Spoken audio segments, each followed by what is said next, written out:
예수님께서 머지않아 당신에게 닥칠 일을 비교적 자세하게 말씀하셨던 세 번째 순환 예고 후에 제베데오의 아들들이 예수님께 다가와 하느님 나라에서 오른편과 왼편에 각각 앉게 해달라고 청합니다. 하느님 나라에서 영광스러운 자리를 차지하기를 원합니다. 그들은 하느님 나라를 세속적으로 이해하고 그 나라를 차지하게 해달라고 예수님께 청합니다. 그러나 예수님께서는 하느님 나라에 들어갈 수 있는 조건을 질문으로 암시하십니다. 내가 마시는 잔을 마실 수 있으며 내가 받는 세례를 받을 수 있겠느냐? 예수님께서는 제자들이 당신을 따름으로써 겪게 되는 고난을 말씀하십니다. 제베데오의 아들들은 매우 의식적으로 고난의 잔을 마실 수 있다고 대답합니다.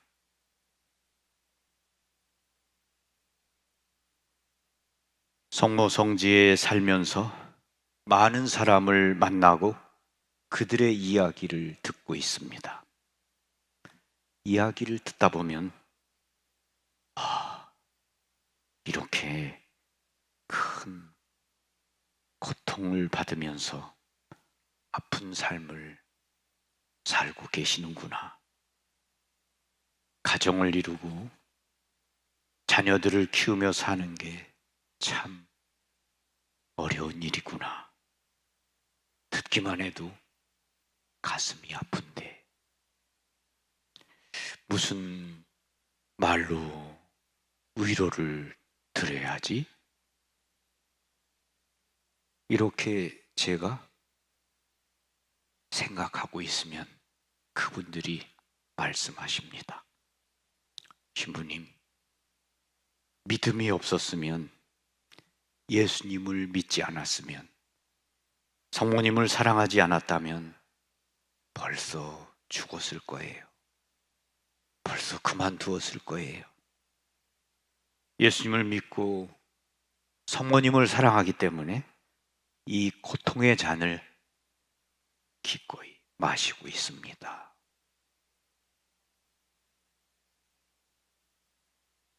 하느님 나라에서 예수님의 오른편과 왼편에 앉게 해달라는 예수님께 청하는 야고보와 요한의 말을 들은 다른 제자들은 이 요구를 매우 못마땅하게 생각했습니다. 그들은 그런 요구를 하는 야고보와 요한을 불쾌하게 여겼습니다. 그래서 예수님께서는 이를 계기로 교회 공동체 내에서 권세가 어떻게 사용되어야 하는지를 가르쳐 주십니다. 그분은 먼저 부정적 신뢰로서 권세를 남용하는 두 가지 예를 말씀하십니다. 너희도 알다시피 다른 민족들의 통치자라는 자들은 백성 위에 군림하고 고관들은 백성에게 세도를 부린다. 그러나 너희는 그래서는 안 된다. 너희 가운데서 높은 사람이 되고자 하는 사람은 먼저 섬기는 사람이 되어야 한다. 또한 너희 가운데서 첫째가 되려는 이는 모든 이의 종이 되어야 한다. 히라보 디아코노스, 섬기는 사람은 식탁을 준비하고 식사에 시중드는 사람을 가리킵니다. 섬김이란 다른 사람들이 편안하게 즐겁게 식사할 수 있도록 정성껏 모시고 배려하고 돌보는 것입니다. 그리스도교 공동체 안에서 권력 행사는 이 세상과는 다른 모습으로 이루어져야 합니다. 섬기는 사람은 자신들의 나약함을 느끼는 사람들에게 버팀목이 되어주고 생명에 기여하는 협력자가 되어야 합니다. 지도자는 주님이신 예수님과 결합되어 있음을 명심하고 다른 사람들을 다스리는 주인으로 행세해서는 안 됩니다. 지도자는 생명에 기여하고 생명을 자라게 하며 돌보아야 합니다. 그는 주님의 위임으로 행동하며 봉사하려는 마음을 지니고 있어야 합니다. 주교나 신부가 교회가 자기 것처럼 행동하고 자기를 위해 살고 양들을 돌보는 것이 아니라 양들을 뜯어먹고자 하고 양들을 돌보고 양을 소중하고 귀하게 여기며 섬기지 않는다면 어떻게 될까요? 예수님께서는 올바른 다스림과 섬김에 관한 논쟁을 계기로 당신 자신의 삶을 제자들이 살아가야 할 삶의 척도로 제시해 주십니다. 그리고 제자들에게 당신 생애 전체의 본질적인 의미, 곧 당신의 삶과 죽음의 본질적 동기를 알려주십니다. 사람의 아들은 섬김을 받으러 온 것이 아니라 섬기러 왔고 많은 이들의 몸값으로 자기 목숨을 바치러 왔다. 예수님의 본이 있는 활동은 사람에게 봉사하기 위한 것입니다. 그분은 사람들을 악마의 권세에서 해방시키시고 생명을 베풀어 주심으로써 사람들에게 봉사하십니다. 예수님께서 십자가에서 비참하게 돌아가시더라도 죽음은 그분께서 원하신 일입니다. 그분은 친히 많은 이들의 몸값으로 당신의 목숨을 내어주셨습니다. 예수님의 섬김은 십자가의 죽음으로 완성됩니다. 그분의 죽음은 우리를 올가매는 세력들의 온갖 속박에서 우리를 해방시켜 주십니다. 말도 없이 백악관의 직원들을 찾아가 놀라게 하고 직원들의 부모에게 생일을 축하하기도 한다는 바이든 대통령의 기사를 읽으면서 좋은 느낌을 받았습니다. 참된 권력은 섬기는 사람이 되는 것입니다. 지위가 높아졌다는 것은 사실은 섬겨야 할 사람이 많아졌다는 것입니다. 섬기는 사람의 마음과 태도는 어떤 것일까요? 섬기는 마음은 상대방을 소중하고 귀하게 여기는 마음, 환대하고 받아들이는 마음, 귀 기울여 듣는 마음, 돌보는 마음, 위로해주는 마음, 결코 상대를 업신여기거나 우습게 여기지 않는 마음, 상대를 얕잡아 보지 않는 마음, 존중하는 마음, 배려하는 마음, 겸손한 마음입니다. 인간 관계에서 섬기는 마음의 자세야말로 참으로 중요한 사람의 태도가 아닌가 싶습니다. 공동체를 책임 맡은 사람, 윗사람에게 사람에 대한 이러한 섬기는 마음이 없다면, 그래서 완장을 찬 사람처럼 그가 행동을 한다면 어떻게 될까요?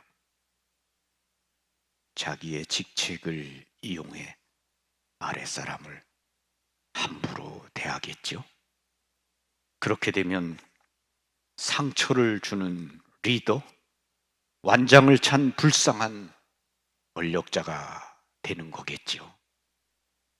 본당 신부가 신자들을 섬기지 않으면 불쌍한 영혼이 되는 것이지요. 오늘 저는 김하종 신부님과 미사를 함께 하고 있고 그래서 기쁩니다. 신부님은 당신은 하느님의 종이기 때문에 하종, 하느님의 종이라고 이름을 지으셨다고 했습니다. 하느님의 종으로서 하느님과 일치된 삶을 사시면서 하느님의 일, 사람의 생명을 돌보는 일, 배고픈 사람에게 밥을 주시는 일, 섬기는 사람, 디아코노스, 식탁의 봉사자로서 일하고 계십니다. 신부님의 모습에 감사하고 존경하고 또 사랑합니다. 결국 우리가 하고 있는 모든 일 안에서 하느님의 일을 하는 것, 하느님을 섬기고 하느님께서 바라시는 대로 사람을 섬기는 일을 하는 것, 사람을 돌보는 일을 하는 것, 그것이 바로 섬기는 사람이 되는 것이 아닌가 싶습니다.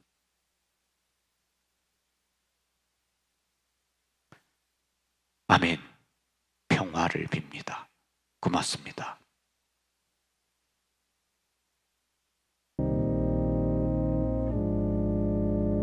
예수님, 당신 십자가의 죽음을 통해서 우리를 섬기셨습니다. 우리를 위해 죽으신 당신의 모습이 인간을 섬기는 모습입니다. 당신은 죽음을 통해서 나를 구원해 주셨습니다. 당신은 우리를 위해 당신의 모든 것을 내어주셨습니다. 당신은 당신의 제자들이 당신의 삶을 척도로 삼아서 섬기는 사람, 내어주는 사람, 사랑하고 용서하고 평화의 길을 걷는 자비의 사람이 되기를 원하셨습니다. 예수님, 제 모습을 바라봅니다. 당신께서 원하신 그러한 삶의 길과는 너무도 멀리 떨어져 있는 것 같습니다. 내 이익을 챙기고 남을 함부로 대하고 남을 판단하고 때로는 미워하고 분노하고 섬김의 모습과는 거리가 먼 그런 삶의 태도를 취하고 있습니다. 예수님, 오늘 나를 위해 모든 것을 내어주신 당신의 성체 앞에서 제 자신의 삶을 반성하고 돌아봅니다. 예수님, 제게는 당신의 은총이 필요합니다. 당신의 성령이 저를 변화시키고 저를 감동시키고 저를 치유하시는 성령이 필요합니다. 저 혼자만의 힘으로 섬기는 사람이 되기가 어렵습니다. 예수님, 오늘 우리의 마음을 붙여주소서, 치유해 주소서. 당신 섬김의 모습을 본받을 수 있도록 우리를 새롭게 해 주소서.